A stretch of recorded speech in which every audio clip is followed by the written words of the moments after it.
ਸਰਫਾ ਕਰਕੇ ਸੁੱਤੀ, ਆਟਾ ਖਾ ਗਈ ਕੁੱਤੀ। ਸ਼ੂਮਾਂ ਦੀ ਖੱਟੀ ਤੇ ਕੁੱਤੇ ਗਏ ਗਵਾ।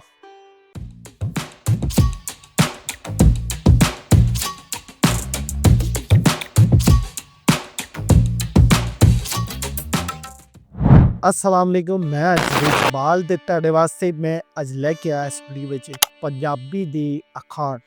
पंजाबी अखाण इन्हां नूं पंजाबी वर्ब भी कहा जांदा है, पंजाबी सेंग भी कहा जांदा है। साडे पंजाब दे जिहड़े लोग ने, जिहड़े साडे बजुर्ग ने या वड्डे लोग ने, ओह इन्हां अखाणां नूं बोलदे सन। एड्डी वड्डी गल जिहड़ी है ओह समझाउण दी बजाए ओह एक अखाण जिहड़ा ना ओह बोलदे सन, जिंदे विच एड्डा वड्डा मतलब छुपिया हुंदा सी। ते तुहाडे वास्ते कुछ अखाण अज मैं लैके आया जेह्ड़े साढ़े पंजाब च बोलदे सन। तुहाडे घर विच अगर नानी नानी है या दादी दादा है तो उन्हां नूं सुणाओ, इहनूं इंजॉय करनगे, उन्हां नूं ओह टाइम याद आ जाएगा। लेकिन इस तो पहले अगर मेरे चैनल ते तुसीं नवे हो, इहनूं सबसक्राइब कर लो। शरीक मिट्टी दा भी बैड़ा। शरीक मिट्टी दा भी बैड़ा मतलब ये हुंदा है कि जेह्ड़ा शरीक हुंदा ना, शरीक ओह मिट्टी दा ही बैड़ा हुंदा है। ਉਹ ਕਦੀ ਵੀ ਡੰਗ ਮਾਰ ਸਕਦਾ ਹੈ, ਉਹ ਕਦੀ ਵੀ ਸਾਡੇ ਖਿਲਾਫ ਚੱਲ ਸਕਦਾ ਹੈ। ਤੁਹਾਡਾ ਕੋਈ ਆਪਣਾ ਰਿਸ਼ਤੇਦਾਰ ਜਾਂ ਸ਼ਰੀਕ ਨਾ ਹੋਵੇ, ਕੋਈ ਹੋਰ ਹੋਵੇ, ਉਹ ਤੁਹਾਡੇ ਇੰਨੇ ਖਿਲਾਫ ਨਹੀਂ ਹੋਏਗਾ ਜਿੰਨੇ ਖਿਲਾਫ ਤੁਹਾਡਾ ਸ਼ਰੀਕ ਹੋਏਗਾ, ਕਿਉਂਕਿ ਤੁਹਾਡੇ ਨਾਲ ਮੁਕਾਬਲਾ ਕਰਦਾ ਹੈ। ਇਸ ਵਾਸਤੇ ਆਖਦੇ ਨੇ ਕਿ ਸ਼ਰੀਕ ਮਿੱਟੀ ਦਾ ਵੀ ਬੈੜਾ ਹੁੰਦਾ ਹੈ, ਕਿ ਉਹਨੂੰ ਜਦੋਂ ਵੀ ਮੌਕਾ ਮਿਲੇ ਉਹ ਉਸ ਟਾਈਮ ਹੀ ਕੋਈ ਨਾ ਕੋਈ ਤੁਹਾਡੀ ਬੁਰਾਈ ਕਰੇਗਾ ਜਾਂ ਤੁਹਾਨੂੰ ਡੰਗ ਮਾਰੇਗਾ ਜੇ ਤੁਹਾਡੇ ਖਿਲਾਫ ਚੱਲੇਗਾ।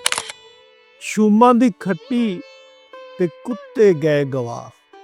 ਸ਼ੂਮਾਂ ਦੀ ਖੱਟੀ ਤੇ ਕੁੱਤੇ ਗਏ ਗਵਾ ਮਤਲਬ ਇਹ ਹੈ ਕਿ ਜਿਹੜੇ ਬੰਦੇ ਸ਼ੂਮ ਤੇ ਕਮੀਨੇ ਹੋਣ ਉਹ ਆਪਣੇ ਉੱਤੇ ਵੀ ਨਾ ਲਾਉਣ, ਯਾਨੀ ਆਪਣੇ ਉੱਤੇ ਨਾ ਲਾਉਣ, ਪੈਸੇ ਨੂੰ ਬਚਾ ਕੇ ਰੱਖਦੇ ਰਹਿਣ ਤੇ ਆਪਣਿਆਂ ਨੂੰ ਲੋੜ ਵੀ ਪਵੇ, ਜ਼ਰੂਰਤ ਵੀ ਹੋਵੇ, ਪਰ ਉਹਨਾਂ ਦੇ ਨਾ ਲਾਉਣ। ਇਹੋ ਜਿਹੇ ਬੰਦੇ ਵੀਰਾਨ ਹੋ ਕੇ ਰਹਿ ਜਾਂਦੇ, ਉਹਨਾਂ ਦੇ ਘਰ ਵੀਰਾਨ ਹੋ ਜਾਂਦੇ।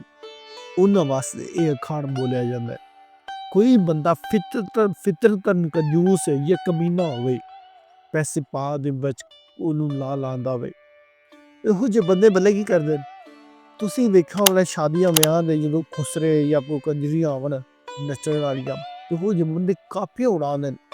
ਹਾਲਾਂਕਿ ਇਹੋ ਜਿਹੇ ਬੰਦੇ ਮੱਲੇ ਵਿੱਚ ਦੁਕਾਨ ਵਾਲੇ ਦੇ 50 100 150 200 ਦੇਣਾ ਹੁੰਦਾ, ਪਰ ਉੱਥੇ ਉਡਾ ਦੇਣ।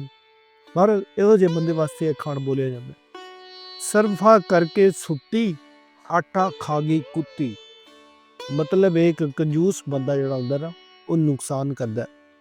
ਉਹ ਜਿੰਨੀ ਮਰਜ਼ੀ ਕੰਜੂਸੀ ਕਰ ਲਵੇ, ਬਾਅਦ ਵੇਲੇ ਉਹ ਨੁਕਸਾਨ ਕਰ ਪੈਂਦਾ।